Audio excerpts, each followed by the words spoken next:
The following episode may contain inappropriate material. Listener discretion is advised.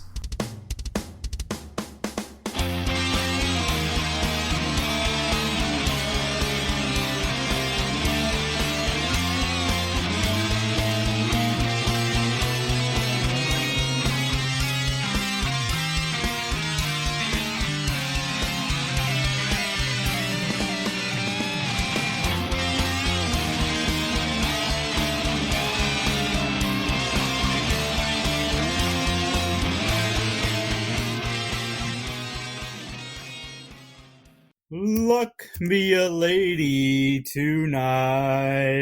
Stop singing that song. No. You don't get to just roll into the intro. No, you don't. Stop singing that song. We've heard it enough with this episode of Matlock. We don't need to hear it here. We can never hear it too much, Sean, because this kind of music needs to make a comeback. And I want to say welcome, everybody, to another episode of Mattalk. So I got up, and John told me the name of the episode, and I put it in my DVD player. And sure enough, the main title screen, do you know who shows up? Tyler Hudson is, like, huge on the title screen. I don't think he's hardly been in any of these episodes that are on this disc. And this episode is no different, even though it's not really a testament to how good or bad it is. I just wanted to point that out, that I was like, man, Tyler is like front and center on this DVD, but he's not actually in the episodes for more than probably 3 minutes spread across all four. So yeah, that is funny that the DVD menu features him so prominently, and yet he's not been in too many episodes. That is interesting. I'm glad you picked up on that. I'm sorry for interrupting, but I don't want to hear that song again. That song has been played too many times in this episode. Look, be a lady. Shut up. Tonight. One of my dreams is to go to Vegas and see Frank Sinatra. So, two things. I need time travel invented as soon as possible. And then I need to go to Vegas because I would just, Sammy Davis, Dean Martin, Frank Sinatra, I love all of them guys. And to see them live would be a treat. Sammy Davis is actually my favorite of the Rat Pack, but they're all like so close. Like their chemistry together was just fantastic. You probably didn't know that about me. Then I'm a huge Rat Pack fan.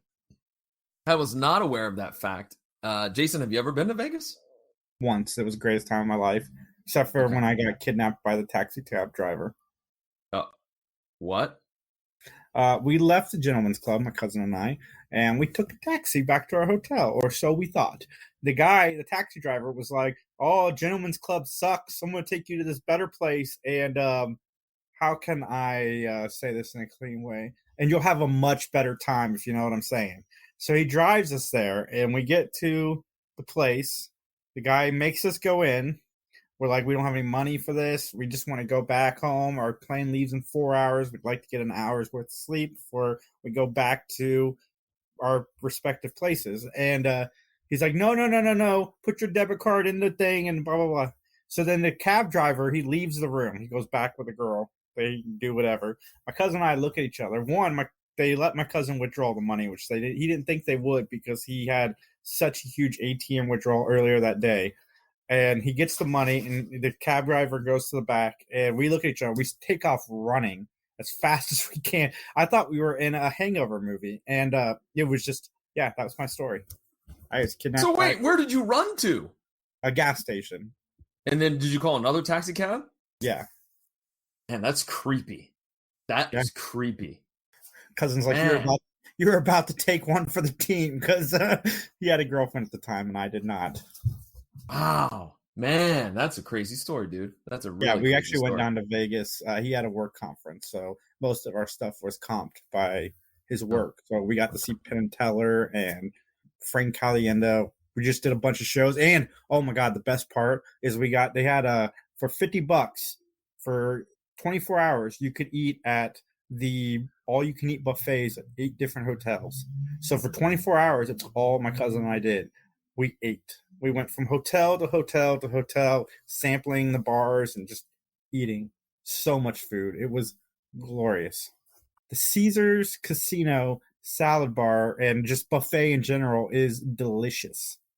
I'm sure they maybe don't have the buffet open right now due to the pandemic. Okay, Or well, again, maybe they do. I don't know. I have no idea. Maybe just jump in that time machine I mentioned earlier, and you guys can enjoy it and see Sinatra.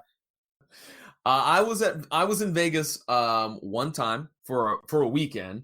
I went out there to Starcast, which is a big giant wrestling convention, and also it coincided with the AEW pay-per-view All Out, which was no, not All Out, sorry, Double or Nothing, the first one that they did.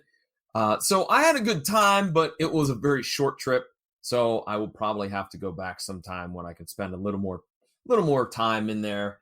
We went for a weekend, but it was more of a Friday through Monday type thing, not a Friday through Sunday. But when I first got there, though, I sat down at a slot machine. I only went to Vegas for $200, so we weren't going to be able to do a lot of stuff. And I sat down, won $2,500. So then we had a great weekend. Well, there you go. And if I come to Vegas, I'm going to touch base with my man, Gerald Glassford, by the way, Pop Culture Cosmos, great podcast. I love being on as to talk wrestling and whatnot with Gerald. So I'm just throwing out a cheap plug real quick. If you want to check out some cool stuff, popculturecosmos.com. All the stuff is right there. Check out Gerald. He does great work. Word. All right, let's get into this episode, which is called The Gambler. And so with that, are we ready for our opening statements, Jason? I've never been more ready for anything in my entire life. All right, it's time for our opening statements. As I mentioned, this episode is called The Gambler, and it originally aired on November 10th, 1987. We have three mentionables when it comes to the guest stars. And our first one is the gentleman by the name of Victor Chiavelli, I believe is how it's pronounced. He played the role of Julian. Now, you might recognize him, as I did, from a variety of different roles. He's had over 120 credits in his career. He's one of those character actors, if you've seen, you go, oh yeah, that guy. He played such roles as Dr. Kaufman in GoldenEye, Mr. Vargas in Fast Times at Ridgemont High. He's been a voice actor for Batman, the animated series. He's been on a ton of shows. He's just one of those guys that when you see him, you're like, oh yeah, that guy. Did you recognize Victor Chiavelli? I did not. I had no idea. Okay. All right. Yeah, he's one of those guys that, you kind of, if you've watched a lot of the stuff that he's been in, you're like, oh yeah, that guy. He's got a very, I don't want to say he's homely, but he's got a very odd look to him, Yeah. All right. I'm going to let you tell us about a particular actress that I'm sure you know quite a bit about. And that actress would be Marg Helgenberger. Oh, I love her. Playing the role of Victoria Rollins. Jason, I know you're a big CSI fan, so I figured you were ecstatic when you saw her show up on the screen. Oh, I've actually never seen CSI. What? I thought you were a CSI guy. No, man, I'm a Criminal Minds guy. Oh. But I thought you were talking about Ted Danson's wife, Marge Steenburgen. Oh. See, yeah, that's what I thought you were talking about. No, man, I've never seen CSI. I've started watching NCIS. Oh, there you go. That's where I had the initials confused. Man, it's easy. It's easy because they're the same. They're all of them. Well, Marg is, of course, famous for playing Catherine Willows on CSI. She was also Donna Jensen and Aaron Brockovich, Dr. Baker in the sci-fi movie Species. She has a ton of credits as well. And as I said, she'll be playing the role of Victoria Rollins. And now for the one that I'm sure, Jason, you're not familiar with, but I'm very familiar with. And in fact, I'm going to tell a little story about how I'm familiar with this gentleman in just a few moments. Our last guest star, Ken Kercheval, playing the role of Louis Devlin. Many of you may know Ken from his role on Dallas as Cliff Barnes. Jason, have you ever watched Dallas? Yeah, no, you're going to be disappointed in me. I've never seen Dallas. I've seen like a minute of the reboot. I believe that, there was a reboot of that. Yeah. I saw a minute of that, and I've seen him coming out of the shower ending on many, many, many things, but I haven't actually sat down. Should I watch Dallas? Okay, I think you should, but allow me to give you my personal history with Dallas.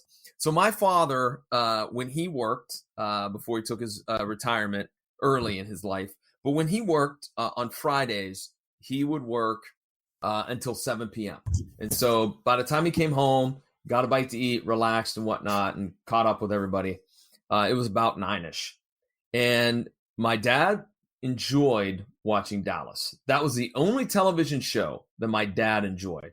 Because again, full disclosure, my parents are not like movie and TV people. My mother right now could care less. Half the time she just has TV on and you say, "What do you watch, Mom?" She has no idea. It's just background noise. She doesn't watch TV.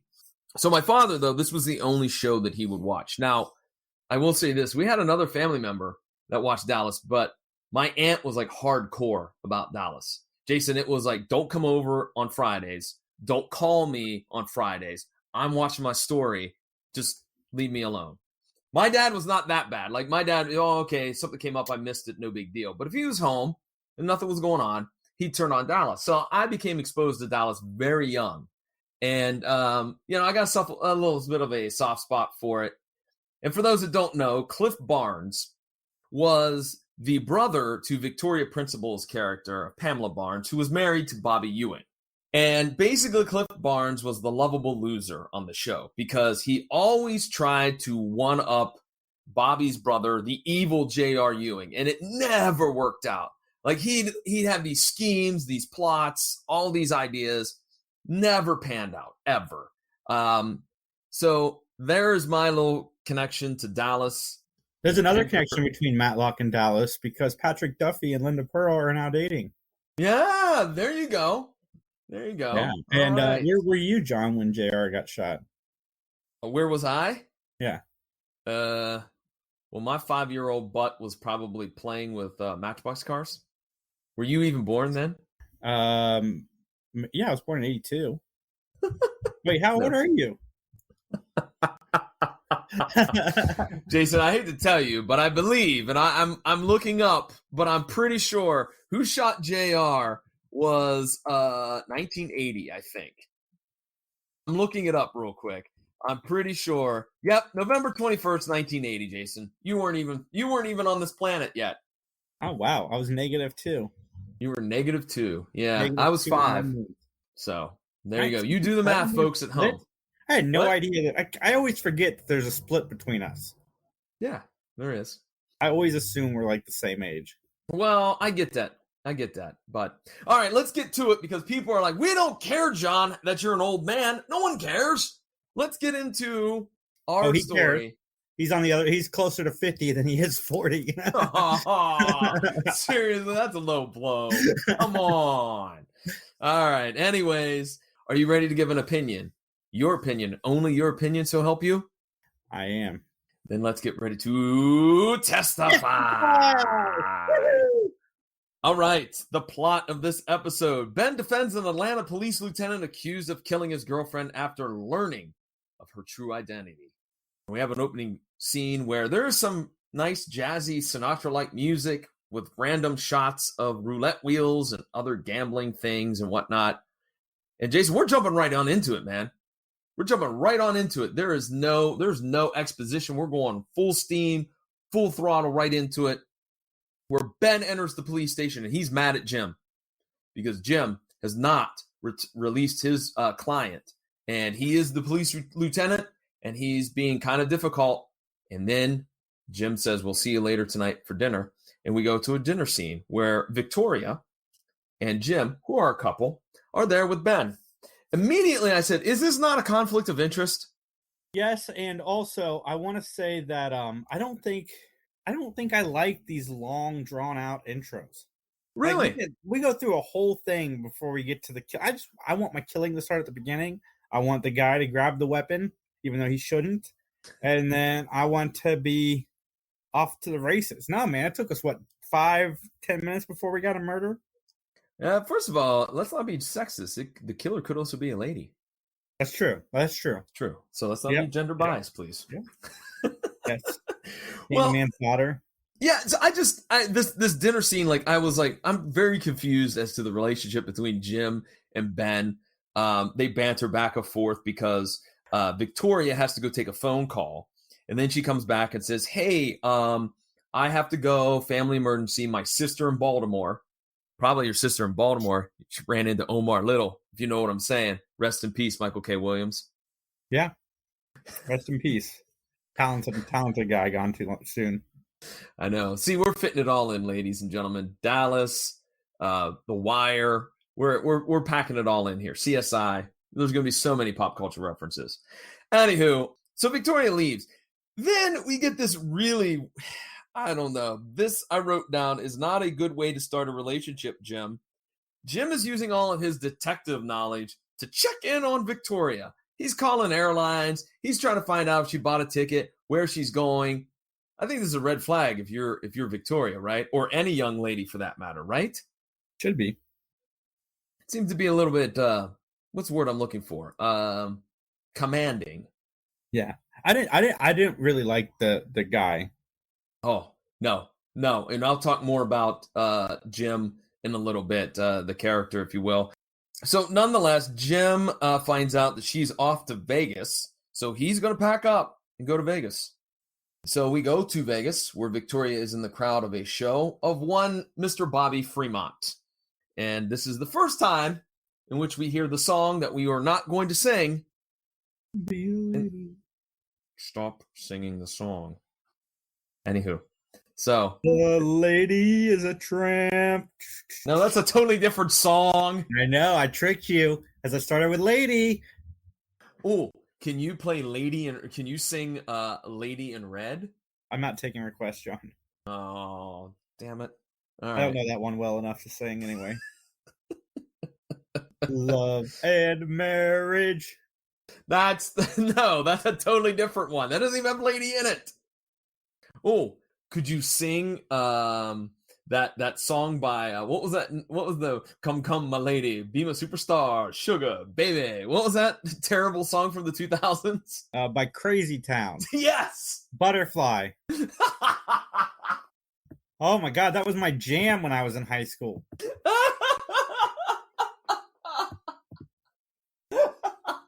I had their whole album, and I don't think I ever listened to more than just that one song. That's why I thank God for iTunes and Amazon streaming and Spotify, because now I can just download the one song. Yes, indeed. Because back in the day, you had to buy the cassette single, but you still got one song on one side, the other song on the other side. Or a CD single, but they stopped doing that pretty much right when that song came out. Yeah. Okay. We're losing listeners on this episode. They're like, we don't want to hear this crap. We want to hear about Matlock. Stop talking about stupid stuff. That's probably what's going to happen. Please stick with us. Please, yes, they do love us. Please stick with us, please. Hey, if you guys want to email me a request to sing a song, I will do it, and I will post it on Facebook.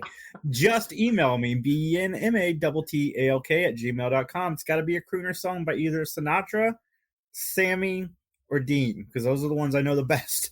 What about Perry Como? I only know some of his stuff. How about Andy Williams? We're getting close to Christmas time. I mean, Tony Bennett, but Tony Bennett pretty much does the same songs they do. Ooh, how about Tom Jones? It's not unusual to be loved by anyone. Oh, yeah, all day, guys. BNMATTALK@gmail.com. Let's do it. Back to Mattalk. Back to your regularly scheduled program. Okay, so Victoria is next shown losing at roulette, while Jim just creepily lurks in the shadows. And then he decides to step to Victoria and confront her, and he refers to her as Laura. So, ladies and gentlemen, just to keep things simple, we are going to refer to Marg's character as Victoria, even though they kind of switch back and forth between Victoria and Laura, but we're just going to stick to Victoria. So Jim and Victoria, they argue up in the hotel room.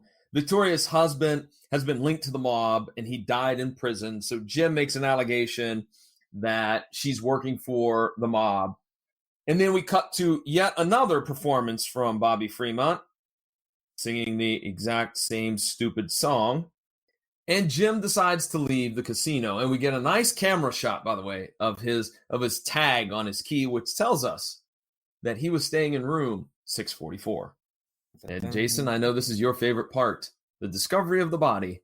As who discovers the body in room 644?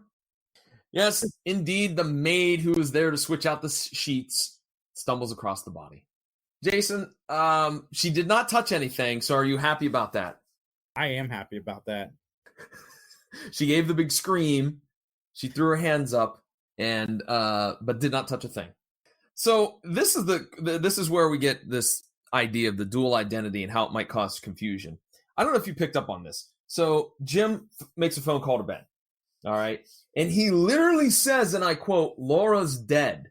So does Ben know who Laura is? Because I was like, you introduced her in the diner, or excuse me, you introduced her when you were at dinner as Victoria. So does he know? Or I thought Ben would go, well, who the hell is Laura? You know what I mean?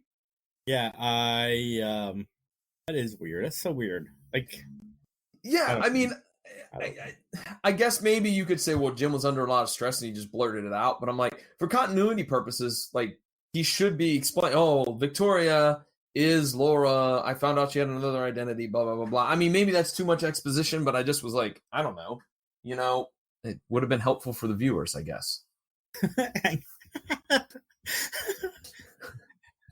John and I go out to dinner. Hey, Jason, this is Sally. Nice to meet you, Sally. John calls me later. Hey, Barbara's dead. Who the hell is Barbara? Why did she die? I thought you were hanging out with Sally.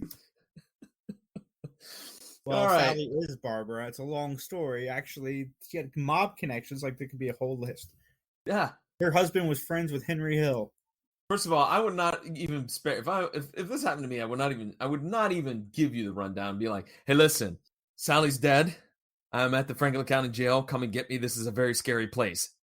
All right, so Ben arrives in Vegas, and we're gonna get the typical "I'm a fish out of water" syndrome, right? Because he sees the big lights and the fancy car that picked him up, and he stops. Yeah, he's about to go on a hangover type journey with his 3 buds, right, John? Yes, and you know what? If we remade the Hangover, we could compress both Matlock and the Hangover. Ben, Tyler, and Michelle, and we'll throw in Cassie. A rip-roaring good time, drunken hijinks all around. Of course, because Cassie would be the Galifianakis character. She would be absolutely. Hey, speaking of which. We did not get one single Elvis impersonator in this episode, did we? No, I don't think so. No, I saw one in the background. At least we got the Sinatra impersonator, even though he is not very good. But he was fine. But at least we got that, because there is that in Vegas, but not as. There should be a ton of. This should be like a whole row, a whole table of Elvises. Yeah, exactly. That's what I was like. There's no that's like a staple when you have a show that's based in Las Vegas. You gotta have a Elvis impersonator. Yeah. Jeez. All right. Well, Ben starts to play roulette, and here's my question: they're really heavy on the roulette. There's other gambling, games that you could play. No slots, no blackjack. Roulette, all roulette. They only had it in the budget for that one table. That's it. That's why we couldn't get Tyler in this episode, because they had to use his salary on this table. Because we already licensed Luck Be a Lady 4 times in the show. So there's no money left. No money left. That's exactly it. They're like, look, this table is costing us $3,000 a day. Sorry, we're just sticking to the one table. We're not showing anything else. We got a Vegas licensed dealer for this, and that's it. Well, do we need a Vegas license? I mean, this is just pretend. Yes, we want it to be authentic, so we're going to pay the extra money. Keen Holiday, you can just stay home. Okay, we don't have the money in the budget for you to show up. And by the way, when we're done talking on the phone, call Nancy, tell her she can just stay home too. We've already told Carrie that she's not needed, and she started crying. And we were like, no, not needed just for this episode. You're still needed in the season. My question is, the guy that convinced Matlock to spend his $1 on double O's, is he real or was he a ghost? I don't know, because that was the thing that was really bizarre. They're just this random creepy dude that keeps showing up and telling him where to bet. And Ben wins, except for, and it's so predictable, the last time that dude shows up, he's going to lose. It's so telegraphed. You just know Ben's not walking away with all that money. No, but I mean, he only lost $1 overall. Overall, right. So Louis Devlin arrives. He is the flashy owner of the casino/hotel, and he promises Ben that he's going to have a wonderful time. As a matter of fact, and I'm going to present this as our hashtag for this episode. Are you ready? He tells Ben, if you need anything, you just dial 205. So let's make that our hashtag. Hashtag dial 205. What do you think? Yeah, that's fine. But I got a question. Why would this guy in particular, and we'll get into more details as to why I'm asking this question, want Ben to be so comfortable and nice, like happy, if he is technically working against him? That's a good point. I think it's kind of like the PR. You know how a major company does something that they screw up and then they're like, oh, look, we're trying to make things right by, doing this or doing that. So I'm thinking that that's part of it. Like, oh, Mr. Matlock, we know, because he says actually in their first meeting, oh, yes, the dead girl has put a hamper on business. So I think he's kind of trying to do it to try to try to hide the fact that he's kind of shady. And in fact, we get that Louis tells, I believe, Julian that he wants Ben followed. There's kind of that dichotomy between the character of I'm a nice guy, I'm going to make sure you have a great time, but I also want to keep tabs on you because I'm an evil SOB. So Jim and Ben meet, and here we go. We'll talk about this. Jason, I was really not a fan, and you said it too. I was just not a fan of Jim. I felt that the actor really was just going over the top with his performance. I mean, he just really, Bruce Weitz, I believe is how his name is pronounced, Bruce Weitz. He was just chewing up the scenery left and right, and I thought it was kind of cheesy. I just thought he was a jerk. Really? Yeah, when he had the argument with her in the hotel room, his overall demeanor, I mean, towards the middle to end of the episode, he got better, but just my first impressions of him were he's just not a nice guy. He doesn't seem like a nice guy. And then he stalks his girlfriend. Yeah, the character. I guess she was lying to him, so there's that. Well, but still, there's a thing called trust in a relationship you're supposed to have, and if you haven't fostered trust, then, what are you doing, I guess? Break up. If you don't trust your person enough that you have to check their text messages, you guys need to break up. Indeed. There you go. And if you hadn't followed her to Vegas, she'd probably still be around. Right. She wouldn't be dead. But it is revealed that Victoria is strangled with the belt from one of the plushy robes. And I have some questions about that later on as well that we'll discuss. Oh, man, look at Ben's rep. He's in the courtroom, and the judge from Clark County, Nevada, he is excited, man, to have Ben Matlock in his courtroom, isn't he? Yeah, man. I mean, I guess Ben's world known at this point because he's been to London. He's been to California. Hollywood's called him. London's called him. And now Vegas has called him. Yeah. He's got the calling, as they would say in the show Manifest. Ooh, another show reference. And I just started binging that the other day. We need to create our own Ben passport where we could just stamp things, I think that we could also have a pretty real quickly, more people are going to be mad at us because we're diverging from the topic at hand, but what about if we could create our own Mattalk t-shirts? Go with me on this. On the front, it's the Wu-Tang symbol upside down, so it's an M, and on the back of the shirt, it says cash rules everything around Matlock. Please make that. Please, folks. Would you buy a Wu-Tang Clan inspired Matlock t-shirt? I would. Well, let us know. Jason, how can they get in touch with us? BENMATTALK@gmail.com. Or you can hit us up on Twitter, MattTalk_podcast, or also on Facebook. Just, again, look for Mattalk Podcast, all one word, and let us know. Would you like some merch from Mattalk? Would you buy some? Yeah, like, comment, and subscribe as well. Thank you. Okay. They can't see me smile. I don't know why I did a huge smile into the camera. I can't wait for the comments. This is the episode that jumped the shark. Nice. Oh, I'm getting those things again, John. It says you can hit us up. No, stop ignoring the I don't know why the system is bringing up these messages. I figure you'll just edit this part out, but I think that's funny. I know. Note to John, edit this out. Stop! You're making more of them.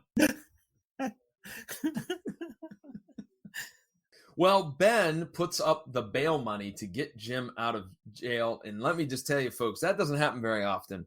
Because as we just joked, cash rules everything around Matlock. He's tight with his money, is he not? He definitely is. He's tight. And that's a huge chunk of change, too, by the way, that he's got to fork up to get Jim out of the clink. Ben reveals that Victoria is money laundering. And Victoria gambled mob money in order to launder it. And he also tells Jim that Senator James is in town and his arrival might expose mob activity. For most of the episode, I was wondering, why is Senator James mentioned? And we do find out at the end why, but for a long time it was mentioned, then you don't hear anything else. We see in the next scene that Julian is at a really crappy bar and he's drinking away his sorrows. And who pops up but Jim to interview Julian? And quite frankly, Jim makes kind of the indirect accusation that Julian did it or he knows who did. Now, one fact I do kind of dispute. Jim mentions that Julian was a former boxer and that he owes the mob money for throwing fights and all that jazz. Okay. As much as we talked about Victor and his many accolades in his acting career, this guy doesn't look anything like an athlete, let alone a boxer. So I kind of was like, yeah, this dude was a boxer? No way. Ain't no way he ever was a boxer. No, dude was not a boxer. That'd be like me telling you that I'm Rocky Balboa. Do you believe me? No, I mean, look, just from the way that the guy looks, just the way that this actor looks. I mean, distance runner, sure, I could get behind that. Yeah, boxer, no, It doesn't look like he's ever thrown a punch or taken a punch. So next we see that Lewis and Ben are bantering back and forth in Victoria's suite, and Ben mentions this very expensive free perfume that Lewis gave to pretty much everybody, but especially Victoria. How much money you want to bet, Jason, that Ben's going to re-gift that perfume for Charlene? I would bet pretty good. It's going to be her Christmas gift. Is that still his daughter, or is it Leanne? Who knows? Oh, at this point. Oh, good point. Dun, dun, dun. One of those two is getting themselves a free bottle of expensive perfume that Ben's going to lie about and go, oh, yes, I picked that up for you the other day at Macy's. Yeah, no, Ben, you didn't. It'd be more like Woolworths back then. Wait a minute. No, you can't buy expensive cologne at Woolworths. Well, do you have a time machine so we can go back in time and check? No, but I remember Woolworths as a kid. So do I. It was in Northland Mall. It was fantastic. I mean, you just didn't buy expensive stuff at Woolworths. I don't remember, man. That was just a place we cut through to get to the other side of the mall. Oh, okay. I see. It was one of those type of stores. Mm-hmm. Okay, gotcha. So Ben shows up at Bobby Freeman's house, and this scene was completely bonkers. Like, I could not understand the logic behind it. Why are you yelling on the porch for somebody to answer the door when you could clearly hear the music blaring? Like, what were you doing, Ben? You knocked, you couldn't ring a doorbell, and then what does he do? He just enters. Ben, that's a good way to catch 2 shotgun slugs right to the chest, if you know what I'm saying. He's from Atlanta. He's not used to that. He's from a small town near Atlanta. He's not used to that. Oh, okay. That's bollocks. I'm calling bollocks on that one because, listen, you're dealing with somebody that might be mobbed up. You don't think they got guns in that house? No, they definitely have guns in that house. I was joking. So you're just going to walk in. Hey, everybody, how's it going? I'm here to see, Bobby. Bad idea, Ben. Bad idea. Let me ask you a question, John. Would you rather get shot by a gangster or beaten up with Joe Pesci's bat? Why would you ask such a question? I'm absolutely startled by this. I think I'd be frightened of Joe Pesci more so than the gun. I think if I had to pick, I'm taking the bat. You really? Yeah. Well, the other way, it's over quickly. Oh, so you mean this is death? Like I'm not coming back from it? No, you're not coming back. Oh. Joe Pesci doesn't leave anybody alive if they meet his baseball bat. Well, I didn't know. No, because I just thought with the bat, maybe they were sending a message. Okay, if I have to pick a way to die, God, this turned morbid. All of us, ladies and gentlemen, I'm sorry. I don't know what's going on with this episode. It's all over the place. Jeez. If I got to go out one way or the other, Hitman with the gun or Joe Pesci with the bat. I'm going to take Hitman with the gun because you're right. It's going to be quick and easy. They're going to sneak up behind you, put one in your head, and you're done. Well, I just figured you'd edit this out and continue on your way. I didn't expect I'd get an actual answer. Oh no. This is good stuff. Or until we hear the reviews and people are like, stop talking about killing people and other TV shows. Sorry, folks. We'll get back on track. At this point, we are now at the third time that we're hearing Luck Be a Lady. And at this point is when I got sick of it. Luck be a lady tonight. I'm giving you the death glare that no one can see. Sorry, I'm used to it. I've been married twice. I know the death glare when I see it. So Ben interviews Bobby, and he may have beat up a former girlfriend, and Ben's trying to make a connection between his violent temper with women. And, Bobby was saying that, Victoria had told him how much she loved Jim and this, that, and the other. So Ben goes back to the casino/hotel, and this was totally a wasted scene. I have no idea what was the point because nothing came of it. Ben is kicked out of his room, and he's placed in the very crappy room 508 because Mr. Devlin needs the presidential suite for a dignitary. I kept waiting for a scene where he's in essentially a broom closet, trying to do something, and that never came. It never came to fruition. I mean, they kind of mentioned the dignitary a little bit later, but it was there just to tell you that Ben got kicked out of his room, John. Yeah, isn't there another gambling scene that follows this too? Yes, we have another gambling scene where Ben is again gambling, and the creepy dude shows up, and what do you know? Or Ben wins Ghost, again. we don't know. Or Ghost, yeah. And Ben wins again, $1,225. I hope that Ben would, if he did indeed win, he would pay his taxes on that. Of course he would. Well, no, I think there's an episode where he has to go back to the IRS. I think it's a later season. I think it's next season. And his receipts are just a mess. They're like a shoebox full of receipts. Don't worry, ladies and gentlemen. I'm staying authentic to this show for you guys. I know you are. I'm not. I know. All right.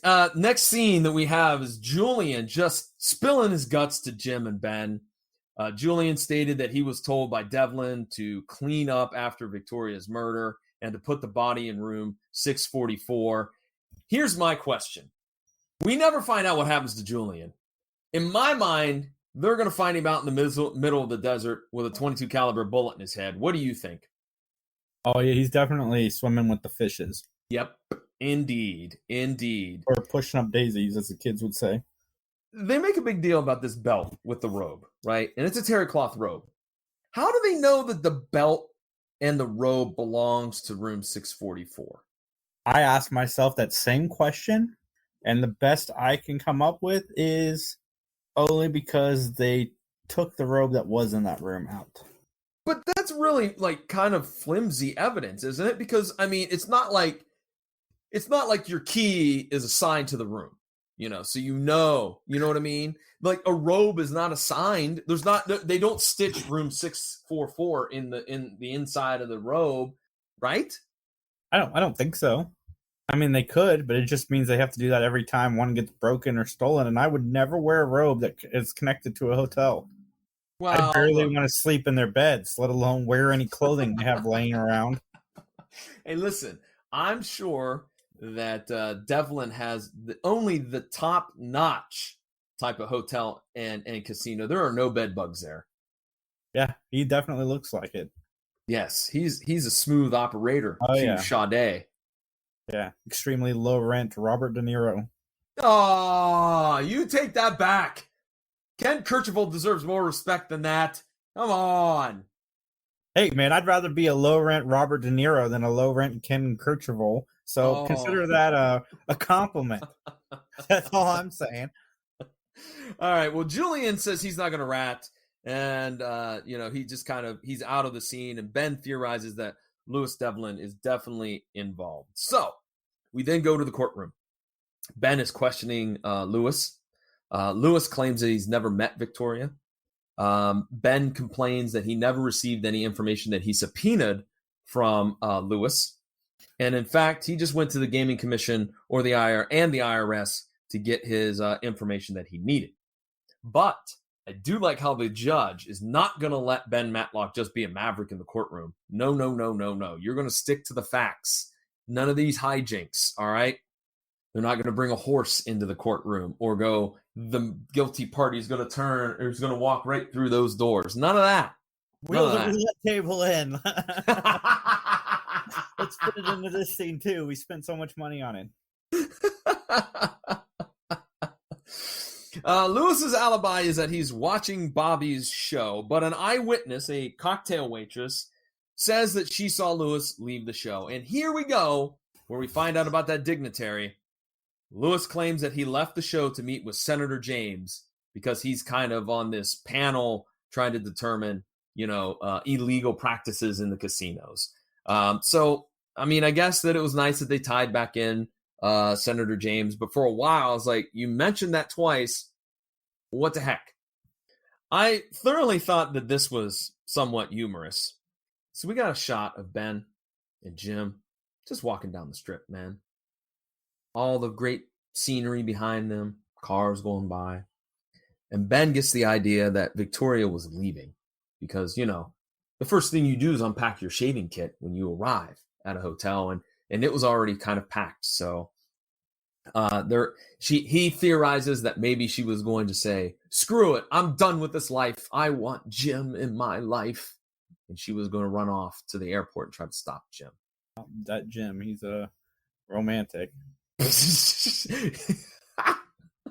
The audience missed my eye roll. Well, by the way, too, like Jim seems to be quite a bit older than Victoria. Yeah, because I'm thinking that Jim, I think he dyes his hair. Oh, definitely dyes his hair. He dyes it douchebag brown.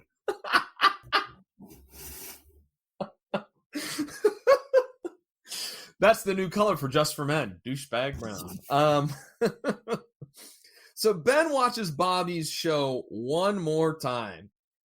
And then Jim and Ben go up to Victoria's room looking for clues, and they realize that Victoria does not have any makeup in her bag. So we're back to the courtroom.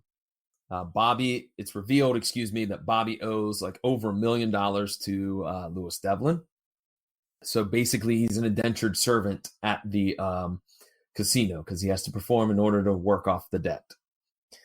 And then I did laugh and chuckle at lip syncing Ben. What was your reaction to it? It was funny. It was funny. It's better than some of the other songs I've heard him sing on this show. So true. Far. Very true. I'll give you that. Even though I was sick and tired of that song, I'll give you that. Nothing against Andy Griffith singing. He's fine. No. I just have not been a big fan of the songs that he's used in Matlock. It's revealed that Bobby Fremont is nothing more, Jason, than a Milli Vanilli. Dun, dun, dun. Well, for a few songs, he said. Wow. Luck Be a Lady Tonight being one of them. Come on now. Come on. His throat is supposedly shot, so he has to lip sync parts of the song. That's fraud, ladies and gentlemen. That's fraud. If you go to see insert artist here and they're not singing, that's fraud. Unless it is the Macy's Thanksgiving Day Parade. That you're totally allowed to lip sync. I don't know. Most celebrities on like live TV and stuff, they lip sync so they don't mess up. Yeah, I know. I don't, you know what? Just side note real quick, since we've had 8,000 side notes. I'm not a big fan anymore of the Macy's Thanksgiving Day Parade. Got to Hollywood for you? I don't know who any of these people are. Like, they're like, on the Peanuts float from the Disney show, blah, blah, blah. It's, I'm like, I don't even know who this person is. I don't watch Disney because I'm a 46-year-old man, so I don't pay attention to that crap. So, yeah. He's lying, ladies and gentlemen. Girl Beats World is one of his favorite shows. What? Girl Beats World? I don't even know what that is. Are you kidding me? You know what Boy Meets World is, right? Oh, you said Girl Meets World. I thought you said Girl Beats World. I'm going to say, what is that? Like some sports program or something? I don't know. That's about a girl who literally like gets down on her knees and starts punching the ground. Yeah, I don't know any of these people that are on the floats anymore for the Thanksgiving Day Parade.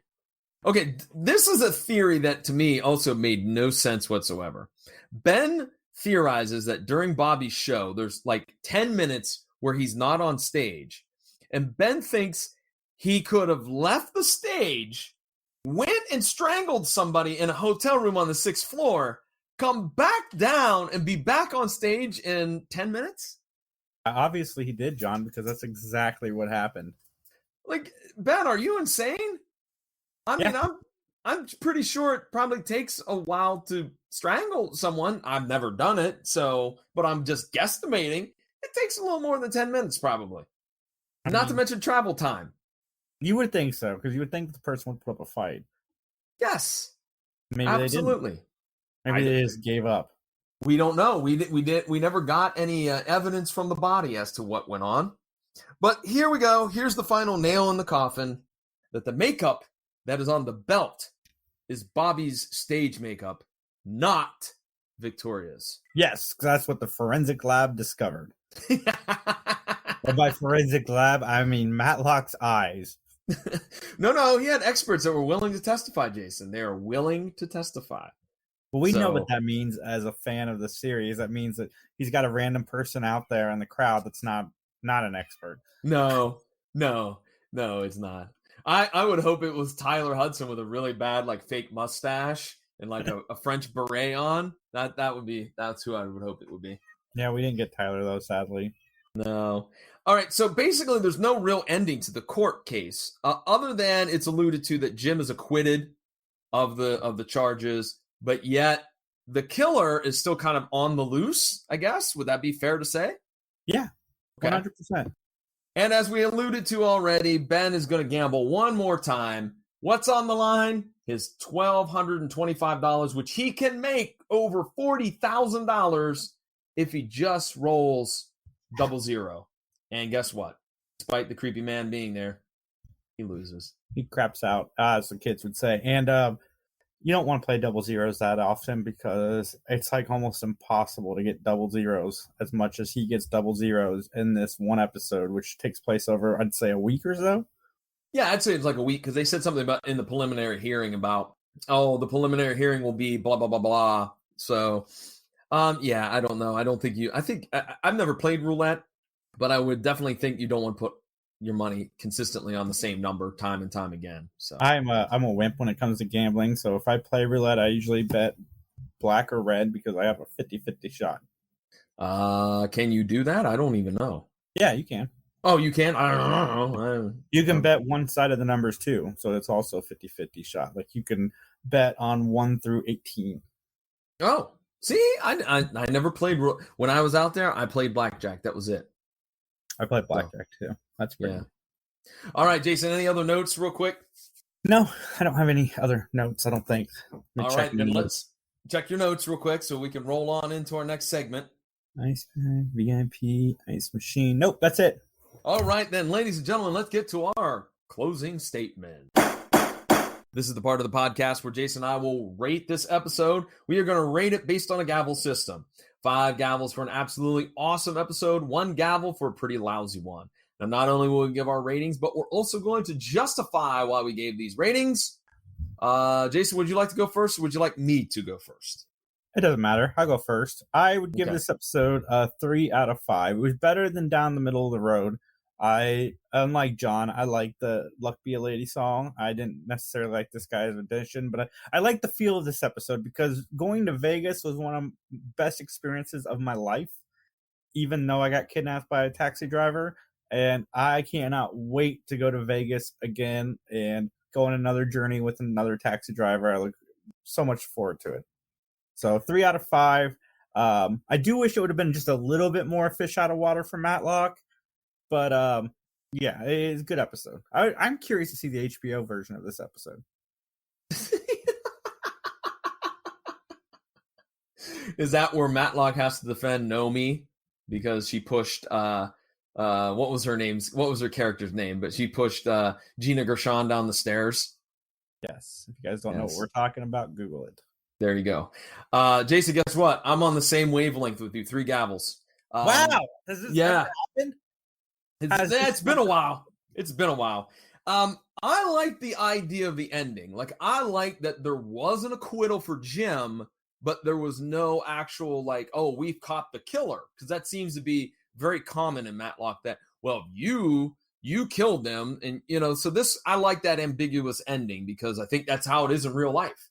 I agree with you too. I think the new setting of Las Vegas was good. It was a little change of pace. It had a better feel to it. I felt the casting was really good. I got to be honest, with the exception of Bruce Weitz as Jim, that was one of my negatives, is I didn't like the overacting. I felt the casting was good. Like, I felt like Ken Kercheval, in all seriousness, did a very good job of being that sleazy hotel owner. I felt that Marg Helgenberger also did a pretty good job of portraying the character of Victoria/Laura. As I mentioned, negative, Jim's overacting I didn't dig. There was no Michelle and Tyler, which I thought would have been, again, especially Tyler in Vegas. Oh God, that would be golden. That would have been the HBO version of this. Yeah, that would have been. Yeah, there you go. Yeah, The reason I gave it a 3, I didn't say this, is I just felt like the story could have just been a little bit tighter. Like John mentioned, there were scenes that did not need to be in the show. And there's scenes that could have been added to make the show a little bit better. Yeah, my final negative with my rating of 3 gavels, I thought as I mentioned, I thought the ghost or the creep guy, very predictable, very, very predictable at the end. But yeah, so overall, right down the middle of the road, 3 out of 5. So, all right, Jason, let's tell folks one more time where they can get in touch with us. Email us, benmattalk@gmail.com. And you can find us on Facebook at Mattalk Podcast or on Twitter, Mattalk_podcast. Hey, let us know what you thought about the episode. We know today we went all over the place talking about a variety of different topics, but hey, we're just trying to entertain you. We're trying to do the best we can with this podcast. So please, if you get an opportunity, rate, review, and subscribe. Rating and reviewing helps us out in the algorithm. Subscribing means you never miss an episode of Matt Talk. And tell everybody you know about it. There's no better advertising than word of mouth. Let folks know that you enjoy this, especially if you're a Matlock fan, and we really would appreciate it. And so let's talk about a few other podcasting projects. Jason, 3 Geeks Podcast, tell us all about it. I had the absolute honor to sit down and talk to Lee Swift. Who is Lee Swift, you ask? He was one of the contestants on The Circle Season 2. And that episode released yesterday as the 3 Geeks episode. 3 Geeks taking a break this weekend, and we released that instead of our live show. And it was so much fun talking to him. Very down-to-earth guy. And it's just fascinating to me how people's life can change so quickly. And then he talks to us about the audition process to get on a show like that. And just, what it's like to be in a room where, because they weren't even allowed to know the time or the day. So they were literally in a room for, they don't know exactly how long. And it's fascinating to hear the journey. So check it out. Cool. Where can folks find it? Oh, yeah. 3geeks.ninja at 3 Geeks Podcast. And anywhere you find podcasts, just type in 3 Geeks Podcast. All right. And of course, the PVD Cast is my personal podcasting project. It's available at pvdcast.com or all of those other major podcasting outlets. The episode that's up right now is an actual panel discussion that we had the chance to do, Jason and I, up in Monroe, Michigan at the Monroe Pop Fest. I sit down and talk to 2 independent comic book creators, Brian Lau, the man behind Staunch Ambition and Inferno City Firehouse, and Dirk Manning, who has a giant catalog of books, including Tales of Mr. Reed, Nightmare World, Butts and Seats, the Tony Schiavone story, Right or Wrong. My gosh, I could sit here for 5 minutes and rattle off all of his projects. But we talked to those 2 all about making comics. So if you're interested in how somebody makes a comic book, give it a listen, please. If you're fans of shows like Station 19 and 911, check out Brian Lau's book, Inferno City Firehouse. Yes. It is absolutely terrific. It's based on real stories from real firefighters, and great comic series. Yes, absolutely. It's a great graphic novel that has actually gotten a lot of positive feedback from firefighters around the United States, talking about, hey, this is how it is. I mean, they're real stories, good, bad, or ugly. They are the real deal from Brian's experience of meeting different firefighters and going on ride-alongs with them and whatnot. Can't put over that book enough. And so with that, we're rambling. Let's get it wrapped up. Jason, anything else you want to say real quick? Be safe and be kind to each other. There you go. No matter your views, just love each other and respect each other. All right. And with that, ladies and gentlemen, as they say in court, nothing further.